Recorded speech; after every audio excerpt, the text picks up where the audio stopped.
काय तुम्ही RR साठी गर्दी करता, पुष्पासाठी गर्दी करता, साऊथ मध्ये झालेले सिनेमे डब होऊन इकडे येतात, मग त्याच धाटणीचा ओरिजिनल आपल्या मराठी भाषेतला आपल्या मातीतला सिनेमा घेऊन येतोय आम्ही, उसे भी अपना समजू.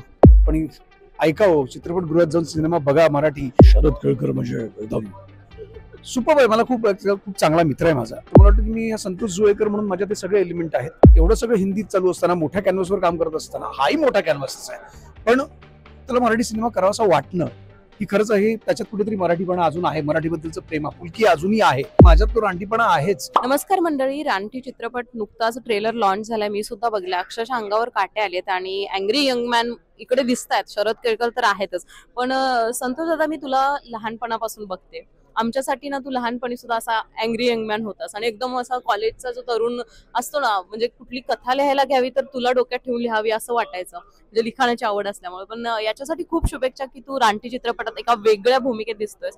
पण मगाशीच ट्रेलर लॉन्च वेळी तू म्हटलास की याच्यासाठी मला माझे केस टॅग करावे लागले. काय सांगशील, कसा होता चित्रपट? कसा झाला हे तुम्ही सांगायचंय. आम्ही काम केलंय, आम्हाला खात्री आहे तुम्हाला नक्कीच आवडेल. पण 22 तारखेला रिलीज होतो सिनेमा, 22 नोव्हेंबरला.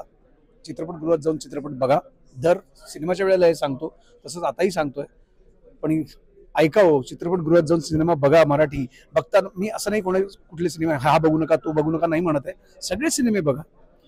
पण जसं तुम्हाला जो काही तुम्ही RR साठी गर्दी करता, पुष्पासाठी गर्दी करता, साऊथ मध्ये झालेले सिनेमे डब होऊन इकडे येतात, मग त्याच धाटणीचा ओरिजिनल आपल्या मराठी भाषेतला आपल्या मातीतला सिनेमा घेऊन येतोय आम्ही, उसे भी अपना समजू. निश्चितच संतोष, तुझं नाव खऱ्या आयुष्यात संतोष जरी असलं तरी या चित्रपटामध्ये काय नाव आहे आणि कशी भूमिका आहे, थोडक्यात सांगशील? यात कॅरेक्टरचं नाव आहे बाला.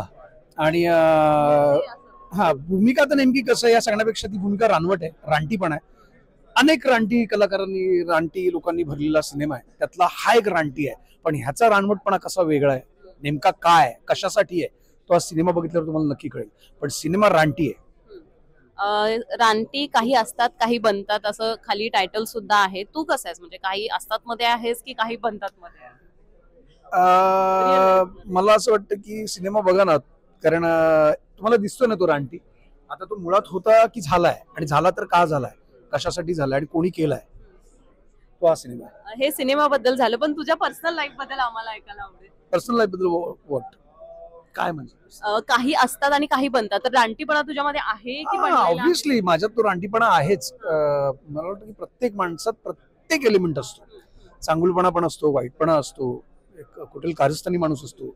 माणूस जसा हिरो असतो तोच हिरो कोणासाठी विलन असतो, जो विलन असतो तोच कोणासाठी हिरोही असतो.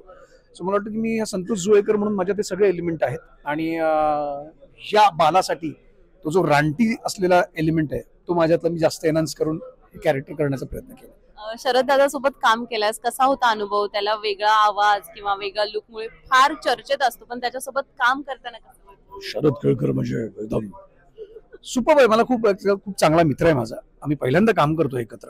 एक तर चांगला अभिनेता आहे, चांगले चांगले सिनेमे केलेत आपल्या सर्वांनाच माहिती आहे. आज तो हिंदीतही खूप मोठं काम करतोय, साऊथ मध्ये खूप छान काम करतोय. पण तरी सुद्धा कुठेतरी मी याकरता आवर्जून सांगतो, मी अजिबात की त्याला एवढं सगळं हिंदीत चालू असताना, मोठ्या कॅनव्हासवर काम करत असताना, हाही मोठा कॅनव्हासच आहे, पण त्याला मराठी सिनेमा करावासा वाटणं ही खरंच आहे. त्याच्यात कुठेतरी मराठीपणा अजून आहे, मराठीबद्दलचं प्रेम आपुलकी अजूनही आहे. आणि याचा मला खूप म्हणजे याचा आनंद आहे मला. आणि अशा विचारांच्या कलाकारांबरोबर काम करण्याची मजा वेगळी असते. रानटी हे शब्द जरी असला तरी रानटी ही भावना आहे खरं तर प्रत्येक माणसाची. तुला काय वाटतं की कोणत्या वेळी माणसानं रानटी असलं पाहिजे? प्रत्येकाची कारण, प्रत्येकाचं कारण वेगळं असतं रानटी होण्याचं.